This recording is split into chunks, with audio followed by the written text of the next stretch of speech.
Langit Jakarta sore itu mendung berat. Hujan belum turun, tapi aroma petir sudah terasa di udara. Di dalam ruang rapat utama Istana Negara, suhu AC begitu dingin hingga kabut kecil tampak dari napas para pejabat. Di ujung meja oval, duduk Luhut dengan tatapan tajam, seperti jenderal tua yang siap memimpin perang. Sementara di sisi lain, berdiri sosok yang lebih muda, tenang, dengan map tebal di tangannya, Purbaya Yudisadewa. Semua tahu, pertemuan ini bukan sekadar rapat ekonomi. Ini pertarungan dua dunia, kekuasaan versus integritas. Suasana tegang, tak ada yang berani bersuara. Luhut mengetuk meja pelan, lalu menatap Purbaya dari ujung kacamata. Data Anda terlalu ideal, Pur. Dunia nyata tidak sesederhana spreadsheet. Nada suaranya lembut, tapi penuh sindiran tajam. Beberapa pejabat tersenyum canggung, menatap Purbaya seolah menunggu ia mundur. Namun pemuda itu tidak bergeming. Tangannya membuka laptop perlahan, memunculkan grafik yang menari di layar proyektor. Angka-angka itu muncul, defisit tersembunyi, proyek ganda, dan kebijakan yang tak berpihak pada rakyat. Setiap bar data seperti pisau yang menembus dinding formalitas. Ruangan yang tadinya hanya dingin, kini beku. Mata-mata yang tadi memandang rendah kini menatap monitor dengan rasa bersalah. Di antara barisan menteri senior, terdengar batuk gugup, tanda bahwa kebenaran mulai mengusik zona nyaman mereka. Luhut mengetuk meja lagi, kali ini lebih keras. Cukup, kau tidak tahu betapa rumitnya ini. Semua ini demi stabilitas negara. Nada suaranya bergetar, separuh marah, separuh takut. Tapi Purbaya tetap tenang. Ia menutup laptopnya perlahan, lalu menatap langsung ke mata Luhut. Dalam tatapan itu, tak ada rasa takut, hanya kejujuran yang dingin, dan itu jauh lebih mematikan dari amarah. Dengan segala hormat, Pak, suara Purbaya datar tapi bergetar kuat, kalau stabilitas dibangun dari kebohongan, maka yang runtuh nanti bukan sistem, tapi kepercayaan rakyat. Kalimat itu menggantung di udara. Hening, bahkan suara jam dinding pun terdengar terlalu keras. Tak ada yang berani bernapas. Seorang staf muda menjatuhkan pulpen, dan bunyinya seperti letupan kecil di tengah ruang peperangan. Luhut terdiam, matanya membulat, seolah baru saja diserang dengan peluru yang tak bisa dilawan. Di sekeliling, wajah-wajah pucat menatap ke bawah. Seorang menteri wanita menunduk, pura-pura menulis sesuatu, padahal tangannya gemetar. Di layar besar, grafik terakhir masih menyala, membentuk garis merah lurus yang seolah menandakan satu hal, kebenaran telah ditarik ke permukaan. Dan di tengah kebekuan itu, Purbaya hanya berkata pelan, kita bisa menipu siapapun, tapi tidak data. Kalimat itu menembus dinding ruangan, menembus ego, menembus kekuasaan. Sore itu, di ruang istana yang hening, satu kalimat membuat seluruh ruangan membeku, dan sejarah baru mulai menulis dirinya sendiri. Hujan akhirnya turun deras di luar istana, seolah langit pun ikut menumpahkan ketegangan yang menggumpal di dalam. Di ruang rapat yang kini sunyi, Purbaya berdiri tegak di depan layar. Tangan kirinya memegang pointer, sementara tangan kanannya bergetar ringan, bukan karena takut, tapi karena sadar bahwa yang ia buka bukan sekadar laporan, melainkan kebenaran yang bisa mengguncang fondasi kekuasaan. Layar proyektor menampilkan angka-angka yang memotong ruang seperti kilatan petir. Grafik pertumbuhan fiktif, proyek ganda dengan nilai triliunan, dan dana pembangunan yang entah mengalir kemana. Beberapa pejabat mulai saling pandang, mereka tahu angka itu tak mungkin salah. Sumbernya terlalu akurat, metodologinya sempurna, dan tak ada celah untuk mengaburkan fakta. Semua data itu bukan tuduhan, tapi bukti hidup. Luhut menarik napas panjang. Ia bersandar ke kursi kulit hitamnya, menatap layar dengan mata sempit. Dari mana kau dapatkan semua ini? Suaranya pelan, tapi penuh ancaman tersembunyi. Purbaya menatap balik, tanpa gentar. Dari negara sendiri, Pak. Dari data yang seharusnya dijaga untuk rakyat, bukan disembunyikan demi segelintir nama. Kalimat itu menusuk dalam. Beberapa menteri mulai gelisah. Ada yang menunduk, ada pula yang pura-pura mencatat. Salah satu pejabat senior tiba-tiba menyela, mencoba menenangkan situasi. Mungkin ada kesalahan teknis dalam interpretasi data, Pak Purbaya. Namun sebelum ia sempat menyelesaikan kalimatnya, Purbaya mengklik satu file tambahan.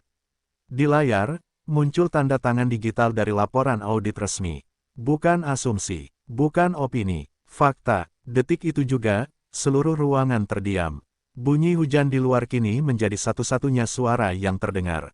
Luhut menatap layar, lalu menatap Purbaya, dan di balik tatapan itu ada sesuatu yang tidak pernah terlihat sebelumnya, keraguan. Untuk pertama kalinya, sang senior legendaris itu tampak kalah bukan oleh politik, tapi oleh sesuatu yang jauh lebih sederhana, kebenaran yang tidak bisa dibantah. Purbaya menutup presentasinya, lalu menatap seluruh ruangan. Saya tidak menyerang siapapun, katanya dengan suara rendah namun tegas. Saya hanya ingin negara ini berhenti menipu dirinya sendiri. Hujan semakin deras, dan setiap tetesnya terdengar seperti tepukan kecil dari langit untuk keberanian seorang menteri muda yang memilih berdiri di sisi yang benar, meski tahu, badai baru saja dimulai. Keesokan paginya, suasana di istana berubah seperti medan perang tanpa peluru. Pintu-pintu tertutup rapat, wartawan dilarang masuk, dan setiap langkah pejabat di koridor terasa lebih cepat dari biasanya. Di ruang kerja utamanya, Luhut duduk dengan wajah tegang, dikelilingi beberapa staf dan penasihat politik. Ia diam cukup lama, menatap meja kayu jati di depannya, lalu berkata pelan, "Anak itu terlalu jauh." Kalimat itu diucapkan dengan nada dingin, tapi di baliknya ada bara api yang menyala diam-diam. Dalam hitungan jam, berita tentang data misterius Purbaya sudah beredar di lingkaran terbatas para elit. Telepon berdentang tanpa henti. Ada yang meminta klarifikasi, ada pula yang menawarkan bantuan untuk mengendalikan situasi. Namun Luhut tidak bodoh. Ia tahu, setiap bantuan datang dengan niat terselubung. Dan yang paling menakutkan bagi kekuasaan bukanlah oposisi, melainkan kebenaran yang sudah telanjur keluar dari kotak Pandora. Sore itu, ia memanggil Purbaya kembali ke ruang rapat, kali ini tertutup sepenuhnya, tanpa saksi, tanpa catatan resmi. Ketika Purbaya masuk, Luhut langsung berbicara tanpa basa-basi. "Pur, kau pikir data bisa menyelamatkan negara ini? Dunia nyata tidak bekerja dengan idealisme." Nada suaranya berat, mengandung amarah yang ditahan. Tapi Purbaya tidak menjawab. Ia menatap lurus ke arah meja, wajahnya tanpa ekspresi. Luhut bangkit dari kursi, mendekat, dan menatapnya tajam. "Kau baru di sini, dan kau pikir kau bisa mengubah sistem. Ini bukan kampus ekonomi, ini hutan politik, nak." Purbaya tersenyum tipis. "Justru karena itu, Pak, hutan butuh cahaya, bukan bayangan." Kalimat itu menghantam seperti palu. Luhut terdiam sesaat, lalu tertawa pendek, tawa getir yang lebih menyerupai desahan kekalahan sementara. Namun serangan belum selesai. Malamnya, berbagai media tiba-tiba memberitakan dugaan bahwa Purbaya membocorkan data rahasia negara. Serangan opini mulai digencarkan. Tayangan televisi memelintir ucapannya, framing politik mulai bekerja. Di jagat maya, tagar-tagar Purbaya langgar etika mulai trending. Itu bukan kebetulan, itu strategi. Luhut tahu cara membalas, bukan dengan data, tapi dengan kendali narasi.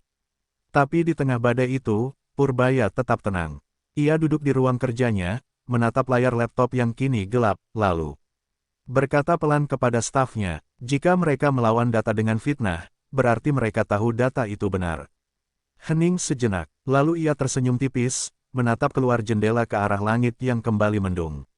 Dalam hati, ia tahu, ini belum berakhir. Justru baru saja dimulai. Ruang rapat utama kembali dibuka untuk sidang pleno. Udara pagi itu terasa berat, campuran antara ketegangan, kemarahan, dan rasa takut. Di kursi tengah, Luhut duduk dengan ekspresi dingin, tangan terkepal di atas meja. Sementara Purbaya, seperti biasa, datang dengan langkah tenang dan map di tangan. Tapi hari itu, suasananya berbeda. Setiap mata memandang ke arahnya, sebagian kagum, sebagian menunggu ia tersandung. Kamera media dilarang masuk, namun semua tahu, apapun yang terjadi di ruangan ini, akan menggema ke seluruh negeri. Ketika sidang dimulai, Luhut langsung membuka serangan. "Saudara Purbaya," suaranya menggema, "Anda telah melampaui kewenangan. Data Anda membuat keresahan, padahal yang kita butuhkan adalah kepercayaan publik." Nada suaranya lembut tapi penuh ancaman. Semua pejabat menatap ke depan, seolah menonton duel yang mereka tahu akan berakhir pahit. Purbaya hanya menatap lurus, wajahnya tenang, tapi matanya menyala, ada sesuatu di balik tatapan itu, keteguhan yang tidak bisa ditawar. Luhut melanjutkan, semakin tajam. "Negara ini tidak bisa dipimpin oleh idealisme buta. Politik bukan hitungan Excel." Beberapa kepala mengangguk, ruangan seolah berpihak pada sang senior. Tapi ketika semua mengira Purbaya akan menjawab dengan argumen ekonomi atau pembelaan teknis, ia justru menatap seluruh ruangan, satu persatu, dengan diam panjang yang memecah waktu. Lalu, dengan suara yang nyaris berbisik tapi menusuk ke hati, ia berkata, "Lebih besar dari yang kita lindungi seharusnya rakyat, bukan nama di belakang laporan." Seketika, dunia berhenti berputar. Suara AC terdengar seperti gemuruh. Semua kepala menunduk, seolah kalimat itu menamparkan nurani mereka satu persatu. Beberapa orang menelan ludah, sebagian lainnya menutup wajah dengan tangan gemetar. Luhut terpaku di kursinya, pupil matanya mengecil, seolah tersambar kilat yang tak terlihat. Tak ada yang berani bicara. Hening itu begitu panjang hingga bisa membelah detik menjadi rasa. Bahkan penjaga pintu di ujung ruangan pun tampak berhenti bernapas. Kalimat sederhana itu, tanpa data, tanpa grafik, justru menjadi pukulan paling telak. Ia tak membutuhkan bukti angka, karena kalimat itu menyentuh inti yang paling dalam dari masalah bangsa, moralitas. Akhirnya, Luhut bersandar, suaranya nyaris tak terdengar. "Kau tidak tahu dengan siapa kau berhadapan, Pur." Purbaya menatapnya, kali ini dengan nada yang lebih lembut, namun jauh lebih berbahaya. "Saya tahu, Pak, tapi saya juga tahu, di mana saya berdiri." Dan ruangan kembali tenggelam dalam keheningan. Sebuah keheningan yang kelak akan diingat sejarah, hari ketika satu kalimat membuat seluruh kekuasaan membeku, dan kebenaran mulai mengambil tempatnya di meja negara. Sejak pagi, udara di sekitar kompleks istana terasa berbeda. Bukan karena hujan atau kabut, tapi karena ketakutan yang mulai menular pelan-pelan. Para ajudan berjalan lebih cepat, para pejabat berbicara dengan bisik-bisik, dan setiap langkah terdengar seperti rahasia yang ingin disembunyikan. Kalimat Purbaya yang mengguncang rapat semalam kini menjadi legenda baru, dibicarakan di setiap koridor, di setiap ruang makan, bahkan di antara sopir-sopir mobil dinas yang menunggu majikannya. "Yang kita lindungi seharusnya rakyat." Kalimat itu bergaung seperti mantra yang tak bisa dihapus. Luhut, sang penguasa ruang-ruang penting, tiba-tiba kehilangan kendali narasi. Orang-orang yang dulu menunduk dengan patuh kini mulai ragu. Sekutu-sekutu lamanya mulai menghitung jarak, mencari aman, menimbang siapa yang masih layak dipercaya. Kekuasaan yang selama ini berdiri kokoh, kini retak bukan karena serangan luar, tapi karena kebenaran dari dalam. Di ruang kerjanya, Purbaya duduk menatap jendela, melihat burung-burung beterbangan di atas halaman istana. Wajahnya tenang, tapi pikirannya terus berputar. Ia tahu, kata-katanya telah menyalakan api di tengah hutan kering. Dan setiap api, sekecil apapun, pasti akan menyebar. Teleponnya berdering tanpa henti, panggilan dari wartawan, pejabat tinggi, bahkan sahabat lama yang memintanya menurunkan tensi. Namun ia menolak. "Saya tidak sedang menyerang siapapun," ujarnya pelan, "saya hanya membela kebenaran." Sementara itu, di ruang lain, Luhut menatap layar televisi yang menayangkan berita pagi. Nama Purbaya mendominasi semua headline. Menteri muda guncang istana, satu kalimat yang mematikan kebohongan. Di balik sorotan kamera, Luhut menggenggam cangkir kopinya erat-erat, menatap kosong ke dinding. Ia tahu, ini bukan sekadar perbedaan pendapat, ini ancaman terhadap struktur yang ia bangun selama puluhan tahun. Beberapa menteri mendatangi Luhut diam-diam, mencoba menenangkan, tapi setiap saran terdengar seperti pisau di punggung. "Mungkin sudah waktunya Bapak mundur sementara," bisik salah satu penasihat. Luhut hanya menatapnya dengan dingin. "Kau pikir ini tentang jabatan? Ini tentang siapa yang menulis sejarah." Ucapan itu meluncur pelan, namun penuh rasa getir. Ia sadar, perlawanannya mulai kehilangan tenaga. Di luar tembok istana, publik mulai bersorak. Rakyat kecil membicarakan nama Purbaya dengan semangat baru. Di pasar, di warung kopi, di kantor-kantor kecil, mereka menyebutnya menteri yang berani bicara jujur. Harapan yang lama padam mulai menyala lagi. Rakyat seolah melihat kemungkinan bahwa kebenaran masih bisa menang di negeri yang lelah oleh tipu daya. Namun di tengah gelombang dukungan itu, Purbaya tahu, badai belum lewat. Karena saat kebenaran mulai bersinar, bayangan justru bergerak lebih cepat. Dan di balik semua tepuk tangan, ada kekuatan yang kini bersiap dalam diam, menunggu saat untuk membalas. Malam itu, Jakarta tenggelam dalam hujan deras. Dari jendela kantornya di lantai 8, Purbaya menatap kilatan petir yang sesekali menyambar langit kota. Kantor sudah kosong, tapi lampu di ruangannya masih menyala. Di meja, bertumpuk laporan dan surat elektronik berlabel CONFIDENTIAL.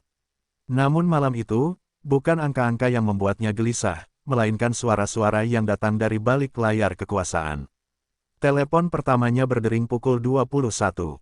Suara seorang kolega terdengar lembut, terlalu lembut. Pur, kalau kau berhenti sekarang, semuanya bisa diselesaikan tanpa harus gaduh. Data itu bisa kita koreksi bersama.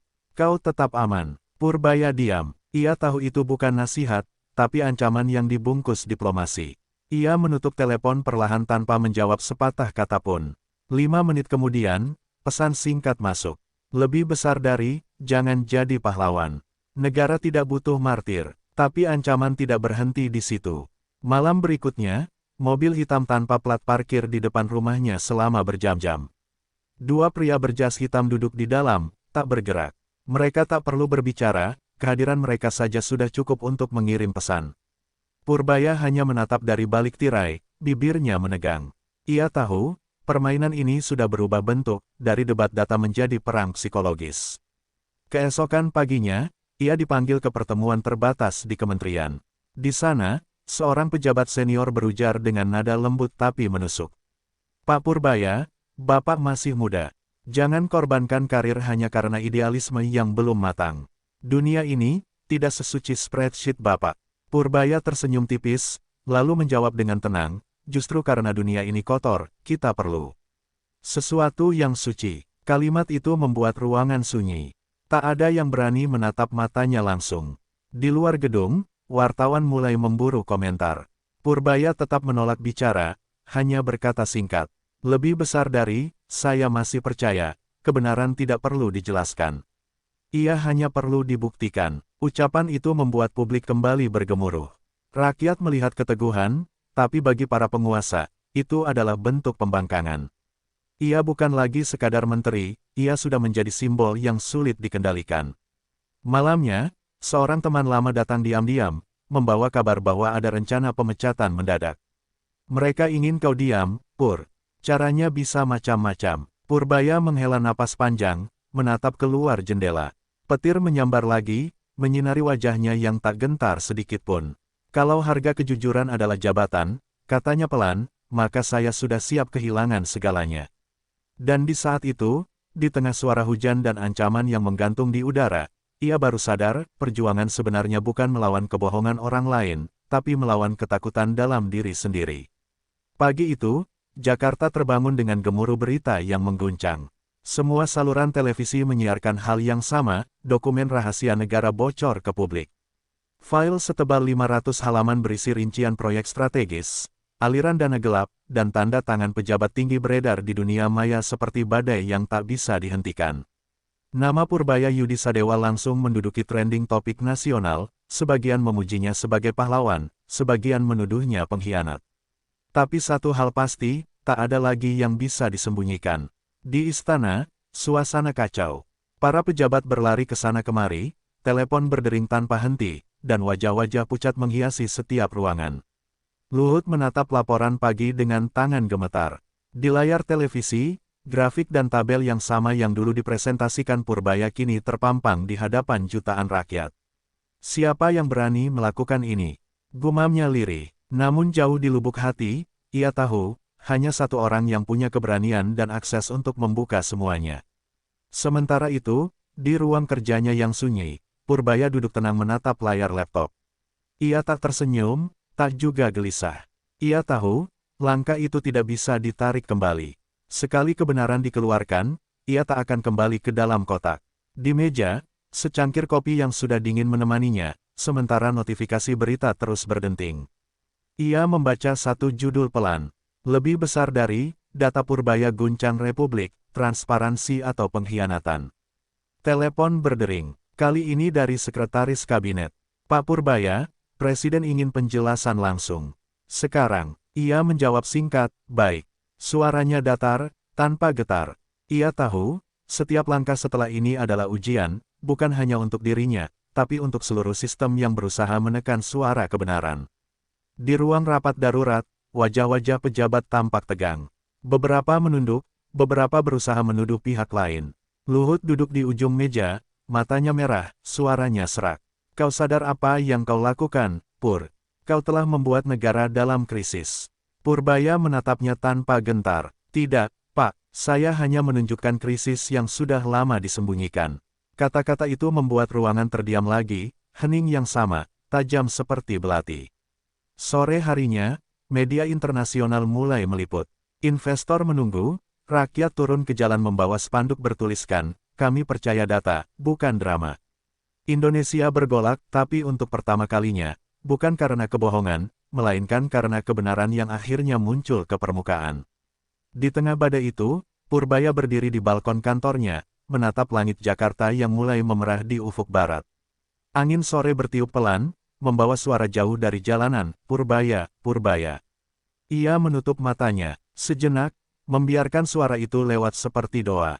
Ia tahu, perjuangannya belum selesai. Karena setelah kebenaran keluar, pertanyaannya bukan lagi siapa yang berani mengungkap, tapi siapa yang siap bertanggung jawab atas cahaya yang menyilaukan. Langit Jakarta sore itu berwarna kelabu, seolah tahu bahwa bangsa sedang menahan napas. Di halaman depan gedung kementerian, ratusan wartawan sudah berkerumun, kamera dan mikrofon diarahkan ke satu podium kecil bertuliskan, Konferensi Pers Purbaya Yudi Sadewa. Semenjak dokumen rahasia bocor 3 hari lalu, negara seperti terbakar dalam api yang tak bisa dipadamkan. Media saling berlomba mengulas, rakyat turun ke jalan, dan para penguasa bersembunyi di balik kata investigasi. Tapi sore itu, semua mata hanya tertuju pada satu nama, dan semua telinga menunggu satu suara. Pintu terbuka perlahan. Dari dalam, Purbaya melangkah keluar, mengenakan kemeja putih sederhana tanpa jas, tanpa simbol jabatan. Langkahnya tenang, tatapannya lurus. Ia tidak membawa map, tidak ada naskah di tangannya. Hanya kebenaran yang ingin ia ucapkan. Sorotan kamera menembus wajahnya, tapi ia tidak berkedip sedikitpun. Ia berdiri di depan mikrofon, menatap ke arah barisan wartawan dan rakyat yang menunggu di luar pagar. Saya tahu, ucapnya perlahan, suaranya jernih, apa yang saya lakukan dianggap berbahaya bagi kekuasaan. Tapi saya tidak bisa lagi diam. Kerumunan mendadak senyap. Ia menarik napas panjang, lalu melanjutkan, saya tidak ingin menghancurkan negara.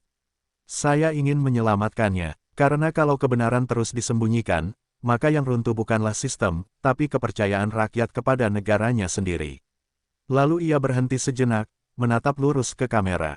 Suara angin melintas, menyapu rambutnya, dan di tengah keheningan itu ia berkata kalimat yang kelak disiarkan berulang-ulang di seluruh negeri. Lebih besar dari, kebenaran tidak butuh izin untuk muncul. Kalimat itu seperti petir di tengah badai. Beberapa wartawan tertegun, sebagian meneteskan air mata tanpa sadar. Di luar pagar, rakyat bersorak. Dari layar-layar televisi di seluruh Indonesia, jutaan orang menatap wajah Purbaya dengan campuran haru dan kagum. Ia bukan lagi sekadar pejabat, ia telah menjadi suara hati yang selama ini dibungkam oleh sistem. Di ruang istana, Luhut menonton dari balik layar televisi, matanya berkaca-kaca. Ia tahu kalimat itu bukan sekadar pernyataan publik, itu adalah tamparan lembut bagi seluruh generasi yang membiarkan kebenaran kalah oleh kompromi. Tangannya gemetar saat menurunkan volume televisi, sementara pikirannya berputar cepat antara penyesalan dan kelelahan. Sore itu, Indonesia berhenti sejenak. Semua politikus, semua rakyat, semua media, terdiam mendengarkan satu kalimat sederhana yang membelah sejarah. Dan di tengah sorak dukungan serta ancaman yang mulai mengelilinginya, Purbaya berdiri tegak, menatap langit yang perlahan cerah. Ia tahu, badai belum berlalu, tapi ia juga tahu, setelah hari itu, tak ada lagi yang bisa memadamkan cahaya. Malam itu, langit Jakarta hitam pekat tanpa bintang. Di balik tembok istana, semua lampu sudah dimatikan kecuali satu ruangan, ruangan kecil di sayap timur, tempat dua orang yang dulu berdiri di sisi yang sama kini duduk berhadapan dalam keheningan. Purbaya tiba tanpa pengawal, tanpa ajudan. Ia hanya membawa satu benda, flash disk kecil di sakunya, berisi data yang telah mengguncang negeri. Di hadapannya, duduk Luhut, sosok yang dulu dianggap tak tergoyahkan. Tapi malam itu, wajahnya tak lagi memancarkan kuasa, hanya kelelahan yang dalam dan mata tua yang kehilangan cahayanya. Luhut memulai dengan suara berat. Kau tahu, Pur, dulu aku melakukan semuanya untuk negara. Aku ingin memastikan roda tetap berputar, agar bangsa ini tidak jatuh. Purbaya menatapnya diam. Saya percaya, Pak, tapi dalam prosesnya, kita sering lupa siapa yang seharusnya didahulukan, rakyat, atau kekuasaan. Luhut menghela napas panjang, matanya berkaca. Kau pikir mudah menjaga negeri ini? Aku bertarung di medan politik, di medan perang, di antara orang-orang yang hanya tahu mengkhianati. Kadang, kita harus kotor agar sistem tetap hidup. Purbaya menjawab lembut tapi tegas, tapi Pak, sistem yang hidup dari kebohongan, lambat laun akan membunuh rakyatnya sendiri. Keheningan panjang menggantung, angin malam menembus celah jendela, membawa aroma hujan. Luhut menatap Purbaya lama, seolah melihat pantulan dirinya yang dulu idealis, tajam, dan penuh harapan. Tangan tuanya gemetar saat ia menurunkan kepala, suaranya nyaris berbisik. Dulu aku juga sepertimu, Pur. Tapi waktu mengubahku, dan sekarang, mungkin waktulah yang mengembalikan kebenaran lewat dirimu. Untuk pertama kalinya, Purbaya melihat air mata jatuh di pipi sosok yang selama ini dianggap keras seperti baja. Luhut bangkit perlahan, melangkah ke jendela, menatap langit gelap di luar. Aku tidak akan melawanmu lagi. Bukan karena aku kalah, tapi karena aku sadar, aku sudah terlalu lama membungkam suara yang harusnya aku lindungi. Purbaya berdiri, mendekat, lalu meletakkan flash disk di atas meja. Semua data ini, bukan untuk menjatuhkan siapapun, Pak. Ini untuk memperbaiki apa yang rusak. Luhut menatap benda kecil itu lama, lalu mengangguk pelan. Kau menang, Pur, katanya dengan suara lirih tapi jujur. Tapi ingat, kekuasaan bisa kau lawan dengan data, tapi waktu hanya bisa kau taklukkan dengan kebijaksanaan. Jangan biarkan idealismemu mati seperti punyaku dulu. Malam itu, dua generasi kekuasaan berdiri dalam diam. Tak ada tangan yang dijabat, tak ada kata, maaf, yang diucapkan, hanya pemahaman sunyi antara dua manusia yang pernah mencintai negeri yang sama dengan cara yang berbeda. Dan ketika Purbaya melangkah keluar dari ruangan itu, Luhut memejamkan mata, membiarkan air matanya jatuh tanpa suara. Untuk pertama kalinya dalam hidupnya, ia menyerah bukan kepada orang lain, tapi kepada kebenaran yang tak bisa lagi ia bantah. Pagi itu, matahari Jakarta terbit dengan warna keemasan yang lembut. Di jalan-jalan ibu kota, udara terasa berbeda, tenang, namun syarat makna. Tidak ada lagi teriakan politik, tidak ada konvoi kekuasaan. Hanya suara burung, langkah-langkah orang yang kembali bekerja, dan bisik-bisik kecil di warung kopi tentang satu nama yang telah mengguncang fondasi kekuasaan, Purbaya Yudisadewa. Ia berdiri di balkon kantornya, menatap langit yang mulai cerah. Tidak ada sorak kemenangan, tidak ada tepuk tangan meriah. Semua terasa sunyi, tapi di balik kesunyian itu, ia tahu, kebenaran telah menancapkan akar pertamanya. Rakyat mulai berani bertanya, media mulai berani menulis, dan para pejabat mulai berhati-hati dalam setiap tanda tangannya. Semua berubah, perlahan, tapi pasti. Di layar televisi nasional, muncul siaran singkat, Luhut resmi mengundurkan diri dari jabatan strategisnya, dengan pesan terakhir yang membuat banyak orang terdiam. Lebih besar dari kekuasaan itu sementara. Tapi keberanian untuk berkata benar, itulah yang membuat bangsa bertahan. Ucapan itu menggema ke seluruh negeri. Banyak yang meneteskan air mata, bukan karena kehilangan seorang tokoh, tapi karena menyadari sesuatu yang lebih besar, bahwa bahkan orang sekuat Luhut pun bisa tunduk pada kebenaran. Ia tidak kalah, ia akhirnya berdamai. Sore harinya, Purbaya berjalan menyusuri Taman Menteng, tanpa pengawalan, tanpa protokol. Anak-anak bermain bola di lapangan, seorang penjual es lilin lewat sambil tersenyum. Ia berhenti sejenak, menatap langit jingga dan tersenyum samar. Dalam hatinya ia tahu, perjuangan belum selesai. Tapi untuk pertama kalinya, ia merasa negeri ini punya harapan yang nyata. Suara seorang anak kecil memecah lamunannya, Om Purbaya. Terima kasih ya, Om udah berani. Purbaya menatap anak itu dan hanya menjawab pelan, bukan aku yang berani, nak, tapi kalian semua yang percaya. Malamnya, ketika lampu-lampu kota mulai menyala, ia menulis di buku catatannya sebuah kalimat pendek, kalimat yang kelak akan menjadi pegangan generasi berikutnya. Lebih besar dari, kebenaran tak butuh panggung. Ia hanya butuh satu hati yang berani membiarkannya hidup. Dan begitulah, kisah itu berakhir, tanpa gemuruh, tanpa pesta kemenangan. Hanya dengan keheningan yang menenangkan, dan bangsa yang mulai belajar bahwa kekuasaan bisa runtuh oleh data, tapi harapan hanya bisa tumbuh dari keberanian.